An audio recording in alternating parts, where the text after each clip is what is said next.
BSF sound grenade নিক্ষেপ করে আন্তর্জাতিক আইন লঙ্ঘন করেছে, lieutenant colonel Kibria. Bangladesh border গার্ডের 59 মহানন্দা ব্যাটালিয়নের লেফটেন্যান্ট কর্নেল গোলাম কিবরিয়া বলেছেন, সীমান্তে সাউন্ড গ্রেনেড নিক্ষেপ করে ভারতীয় সীমান্তরক্ষী বাহিনী আন্তর্জাতিক আইন লঙ্ঘন করেছে।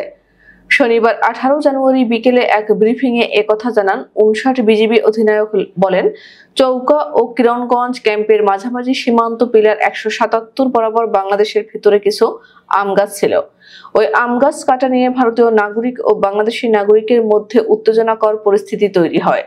তখন শূন্যরেখা বরাবর দুই দেশের নাগরিকরা দাঁড়িয়ে গেলে সঙ্গে সঙ্গে বিজিবির জনবল বাড়ানো হয় এবং তারা ঘটনাস্থলে চলে আসেন। গোলাম কিবরিয়া বলেন, বিএসএফ সাউন্ড গ্রেনেড নিক্ষেপ করেছে, যেটা আন্তর্জাতিক আইনের লঙ্ঘন। এ ব্যাপারে বিজিবি মহাপরিচালককে বিস্তারিত বর্ণনা করা হয়েছে। আশা করছি বিজিবি ও বিএসএফ সদর দপ্তরের উচ্চ পর্যায়ে এ ব্যাপারে কথা হবে। তিনি বলেন, এই ঘটনার সম্পূর্ণ বিচার না হওয়া পর্যন্ত আমরা মাঠে থাকব। কেউ যাতে শূন্যরেখা অতিক্রম না করে সেজন্য সতর্ক আছে। উত্তেজনা প্রশমিত করতে বিজিবি প্রস্তুত আছে। বিজিবির পাশে দেশপ্রেমিক জনগণও আছেন।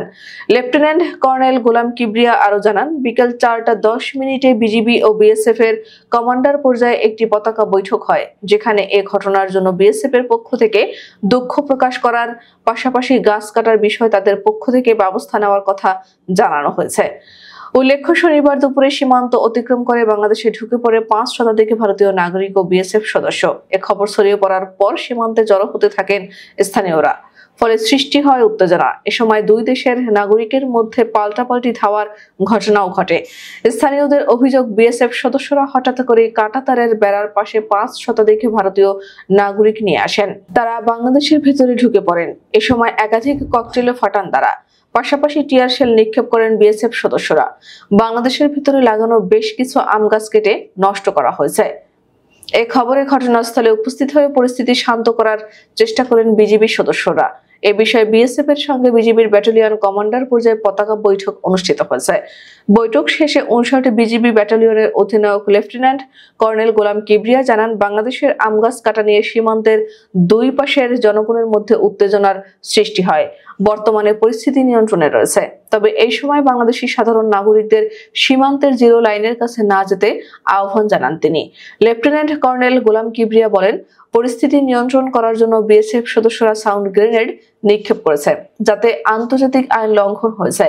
এ বিষয়ে বিজিবির পক্ষ থেকে বিএসএফ এর কাছে প্রতিবাদ জানানো হয়েছে এবং বিষয়টি বিজিবির উচ্চ পর্যায়ে অবহিত করা হয়েছে। তিনি আরো বলেন, ভারতীয় নাগরিকরা যে আম গাছ কেটে ফেলেছে এজন্য বিএসএফ এর পক্ষ থেকে দুঃখ প্রকাশ করা হয়েছে। তাদের পক্ষ থেকে তারা ব্যবস্থা নেবে বলে জানিয়েছে। এর আগে গত 7 জানুয়ারি চৌকো সীমান্তে আইন অমান্য করে বিএসএফ এর পক্ষ থেকে শূন্যরেখায় কাঁটাতারের বেড়া নির্মাণ শুরু করলে বিজিবি বাধা দেয়। এতে সীমান্ত এলাকায় উত্তেজনা ছড়ায়।